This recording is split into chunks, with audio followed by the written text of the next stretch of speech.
When you're ready to start your business, Northwest Registered Agent gives you access to thousands of free guides, tools, and legal forms. Everything you need to launch and protect your business in one place. Northwest Registered Agent has been helping small business owners and entrepreneurs launch and grow businesses for nearly 30 years. They're the largest registered agent and LLC service in the U.S., with over 1,500 corporate guides, real people who know your local laws and can help you in your business every step of the way. Plus, with Northwest, privacy is automatic. They never sell your data and handle all services in-house because privacy by default is their pledge to customers. Don't wait. Protect your privacy, build your brand, and get your complete business identity in just 10 clicks and 10 minutes. Visit northwestregisteredagent.com/OFD-free and start building something amazing. Get more with Northwest Registered Agent at northwestregisteredagent.com/OFD-free. This is Optimal Finance Daily. How do Minimalists Shop by Rose Lounsbury of roselounsbury.com. Before I adopted minimalism, I had a pretty serious shopping habit. Like many women, shopping was something to do, often as an activity with girlfriends or female family members. It was a legitimate way to spend a Saturday afternoon.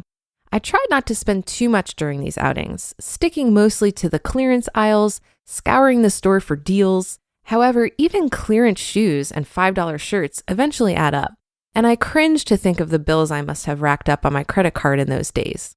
It's probably not terribly surprising that I no longer shop like this, but what may surprise you is that I still like to shop, but I think about shopping much differently than I used to.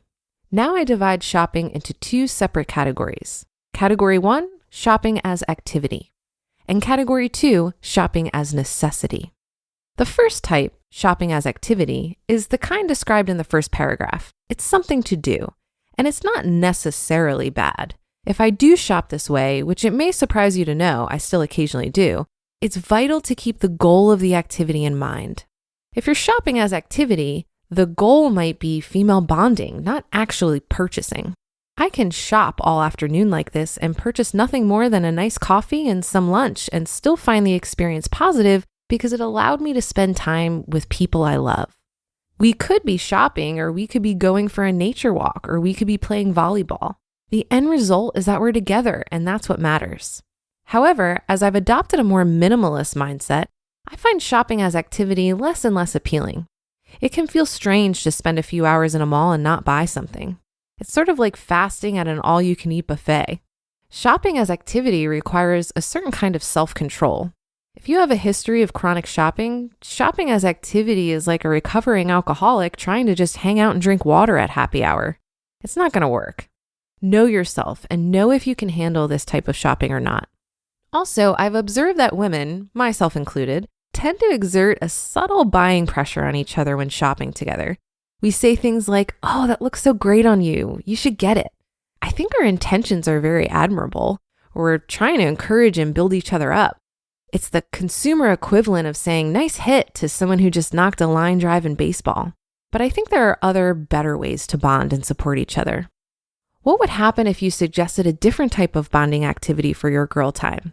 Mani-pedis, facials, museum trips, kayaking, nature walks, kickball, and the like are all excellent ways to bond with those close to you. Shopping as necessity.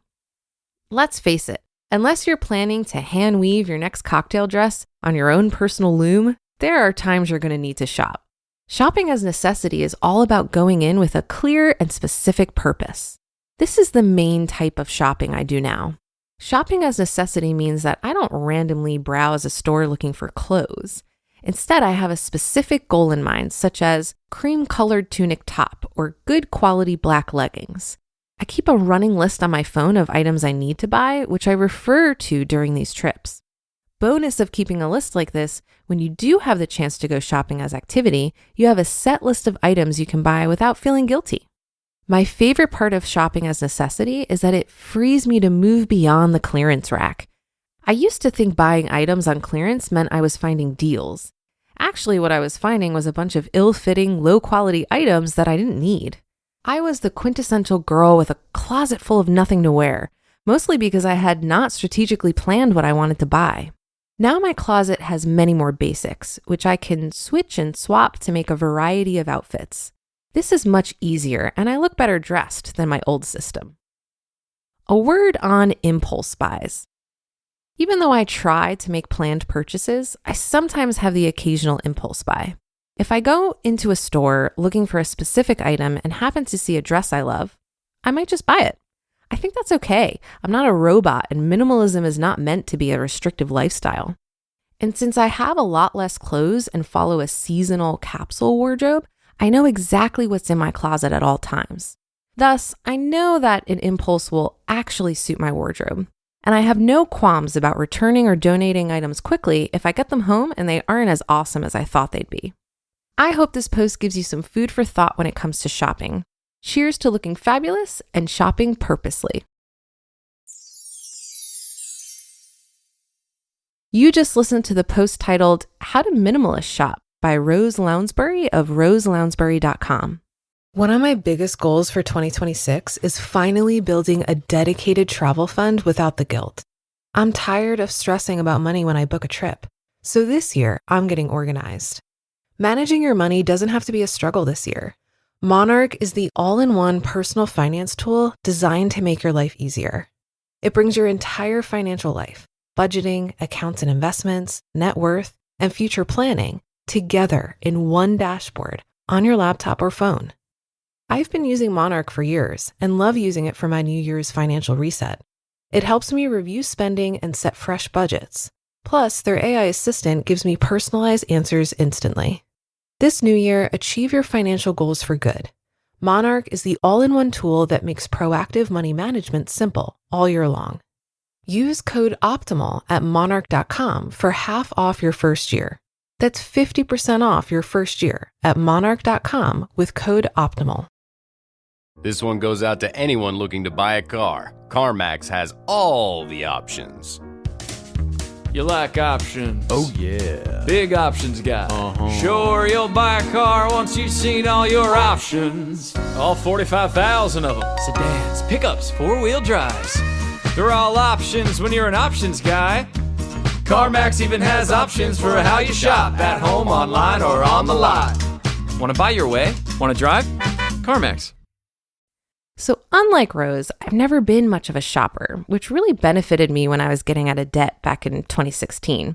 At that time, I was on a mission to not spend money on anything that wasn't 100% necessary, because I was tackling that debt pretty aggressively.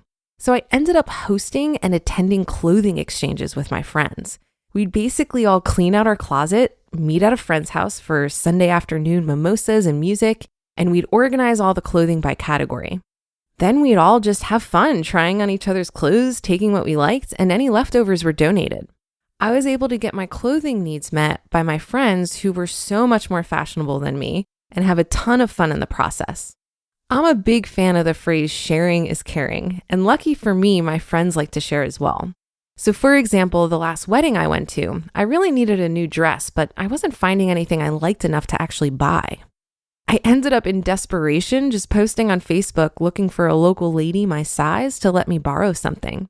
And it worked out so well with a new friend. We planned to have dinner together and tour her closet. I found something that worked and we got to spend a fun evening together. It was a win-win. But that brings us to the end for today. Thanks so much for listening all the way through, and I'll catch you tomorrow on our next episode where your optimal life awaits.